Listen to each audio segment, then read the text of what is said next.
Misalnya nih dok, case-nya kita masyarakat terlanjur mengkonsumsi sapi atau kambing, nantinya terlanjur kalap gitu dok, terlanjur kebanyakan gitu makanannya. Nah, ada nggak sih cara yang bisa kita lakukan supaya kita bisa kembali lagi ke pola makan yang sehat, atau ada langkah-langkah cepat mungkin yang bisa kita lakukan supaya ini nggak terus jadi bikin kolesterol naik gitu dok? Oke, sebelum kita terlanjur, kan hari ini belum kejadian. Betul. Saya mau ngomong caranya supaya tidak terlanjur dulu ya. Buat saya tuh preventif, promotif jauh lebih penting daripada ya udah kejadian gimana dong gitu ya. Ya, kita ngomong dulu jadi begini. Kalau Anda mendapatkan hewan kurban atau mendapat bagian dari hewan kurban, kalau saya sih ajarannya adalah yuk kita bagi menjadi beberapa bungkus. Nah itu dia. Ya jadi Anda kantong-kantongin nih. Misalnya yang ini nanti buat hari ini kita mau bikin sup kambing. Yang satunya lagi lain kali kita mau bikin gulai. Nah satunya lagi lain kali kalau tak bikin tongseng mungkin enak ya. Nah jadi biasakan bukan sekali dapat lalu semuanya dimasak sekaligus. Nah, dengan demikian maka kantong-kantong yang lain Anda bisa simpan di kulkas ya. Itu penting, di freezer, bekukan. Nah, kalau ditanya, "Dok, berapa lama itu daging kurban bisa beku?" Kalau menurut beberapa penelitian memang tahu nggak daging hewan merah itu bisa beku sampai 3 bulan. Nah, dengan catatan 3 bulan bahkan lebih. Dengan catatan suhu beku, suhu freezernya itu konstan. Jadi jangan besok mati lampu. Hari ini kemudian pintunya lupa ditutup agak mangap gitu ya.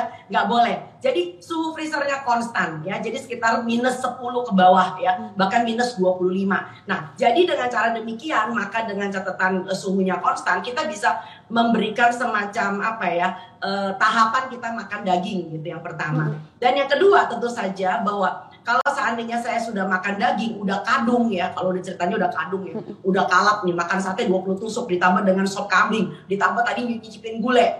Nah, satu hal yang perlu Anda pikirkan, yang namanya remedy atau kira-kira antidotumnya apa ya, kira-kira antidotnya apa, nggak ada.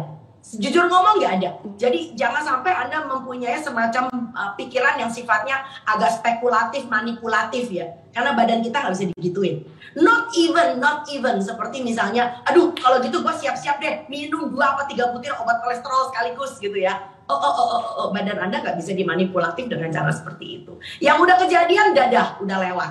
Nah sekarang caranya adalah supaya kalau seandainya udah kelar nih Idul Adhanya, dan insya Allah sih saya nggak mengharapkan kejadiannya bablas ya, makan sate kambing, makan gulai, makan tongseng, nanti pakai sop kambing, enggak lah ya.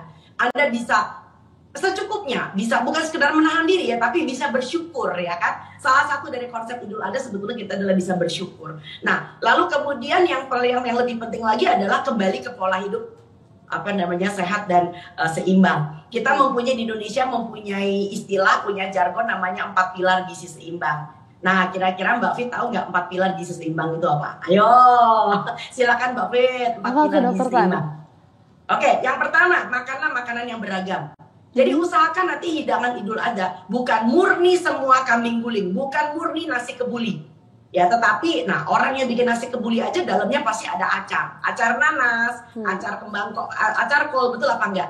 Ya, jadi di situ ada yang namanya makanan yang beragam. Jadi tolong sajikan, kalau kita di orang Betawi biasanya asinan Betawi, ada rujak penganten, jadi ada sayurnya, ada buahnya. Jadi biasakan makanlah makanan yang beragam. Kedua, pola hidup bersih dan sehat. Jadi tolong diingat, nah ini penting nih, ketika Anda mendapatkan hewan kurban, ada pertanyaan bagus nih, sempat jadi polemik dan viral. Dok, sebetulnya daging itu sebelum masuk freezer dicuci apa enggak? Nah, ini penting nih ya. Nah, perkara dicuci atau tidaknya itu tergantung dari satu hal. Nah, menurut CDC dari Amerika, mereka mengatakan kenapa daging sebaiknya tidak dicuci ketika masuk ke dalam freezer. Problemnya adalah ketika kamu nyuci, itu nyiprat kemana-mana. Problemnya adalah nyiprat. Nah, cipratan yang ada darahnya dan cairan dari daging tersebut, itu potensial berkembang menjadi kontaminasi kuman. Problemnya ada di situ. Jadi bukan tentang dagingnya. Kalau saya pribadi, saya akan memilih untuk mencuci dulu. Saya jijik kalau kulkas saya bau dan kotor, tentu ya. Nah, tetapi sambil menyuci, tolong jangan nyiprat. Sehingga daging yang sudah dicuci bisa Anda kemas, lalu kemudian masukkan ke dalam freezer. Itu caranya. Nah, kurang lebih seperti itu, Mbak. Nah, tadi yang nomor 2 adalah pola hidup bersih dan sehat. Nomor 3 adalah perbaikan aktivitas fisik. Nah, pertanyaan saya adalah, Anda olahraga apa enggak? Ya kan? Jangan berarti, aduh dok, kalau gitu gini aja, gue makan sate 20, besok pakai sop kambing, besok gue lari 3 mil, lari 4 kilometer gitu, sampai telosor gitu, sampai jatuh. Oh tidak. Artinya yang disebut dengan pola hidup sehat ini adalah sesuatu yang istiqomah Anda jalankan. Sesuatu yang Anda secara rutin Anda lakukan sebagai habit, sebagai kebiasaan. Istiqomah itu berat loh, yang ringan namanya istirahat. Yang keempat, 4 pilar gizi seimbang adalah rajin untuk mengecek kesehatan. Ini penting banget. Ya, jadi jangan sampai Anda melakukan ngejudge ya, Anda menghakimi diri Anda sendiri hanya karena momentum. Abis Idul Fitri atau abis Idul Adha, abis perayaan apapun lah, mau Imlek ya, mau Natal kek, lalu kemudian Anda cek badan Anda sendiri, aduh kolesterolnya tinggi, aduh terjadi pengentalan darah, aduh saya punya gula darah naik. Oh tidak, itu tidak kejadian satu malam Mbak Fit.